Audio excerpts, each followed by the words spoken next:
right, here we go. Crypto in 5 minutes. To start, Bitcoin here on the daily.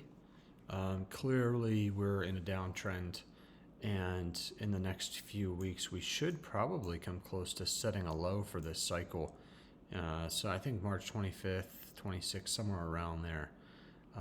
We probably retest these lows.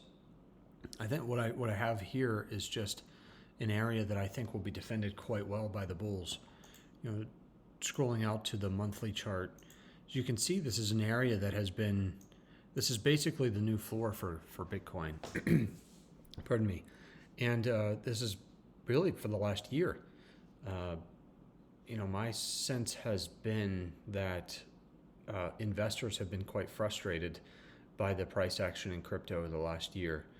Despite making new highs in November, it wasn't a durable high. We didn't set that and continue higher. It was really the finale for that cycle, and really it's been a struggle. It was really a struggle from April, when the high was originally set, to that new high in November. As you can see here, we've had 1, 2, 3, 4, 5, 6, 7, 8 out of the last 12 candles have been down. Again, I think this is a new floor that the bulls have established, and I think this will be defended well in the coming months or the coming weeks. The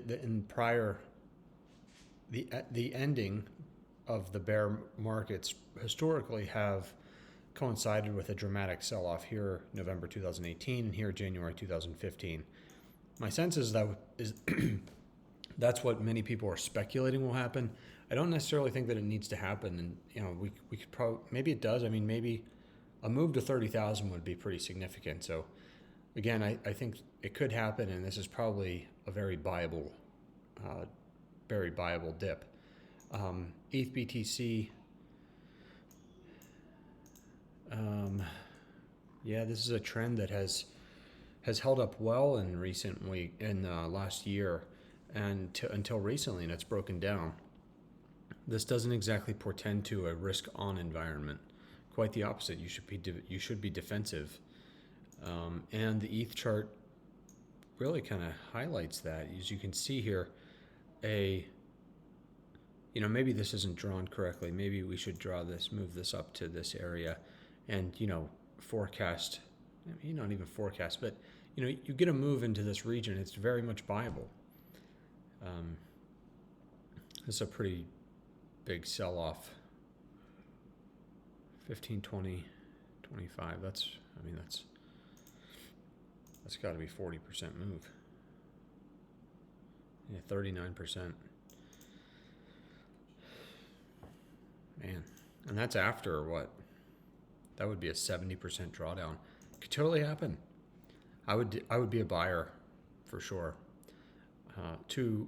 Maybe if you've not seen my previous videos, I sold pretty much everything in December, and the last bit of that in January.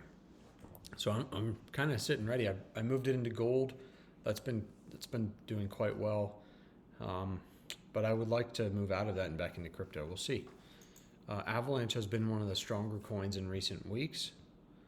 However, as you're seeing here, while the price trend has remained up, we're starting to see a bearish divergence with relative strength fading. And I think it was Near Protocol. Same dynamic. It's been one of the better performers, and it's just bearish divergence. I would expect the price to reconnect, and so I would expect a drawdown in both this and Avalanche. Cardano, as you can see, is really flirting with setting new lows in this cycle. You could probably make the case that we're going to go back into this region, which is, the Cardano folks that protocol is rooted in academia, and they do not like to be confronted by others. Solana, no clue what that is. Let me see here. Okay, so I must have been editing this. It looks like we broke this trend. We could still set a higher low in the relative strength, and if that's the case, you're seeing a bullish divergence, and this should be an area where Solana bounces. I wouldn't rush in to buy that, but it definitely could happen. Last few things, some decentralized exchanges, Uniswap. These have been horrible. Oh, here, nice red arrow. Yeah, it could get cut in half and go back to prior levels. Curve, setting new lows, not good. And sushi's been terrible for 8 months. A lot of weakness in crypto. I would expect that trend to continue over the next few weeks.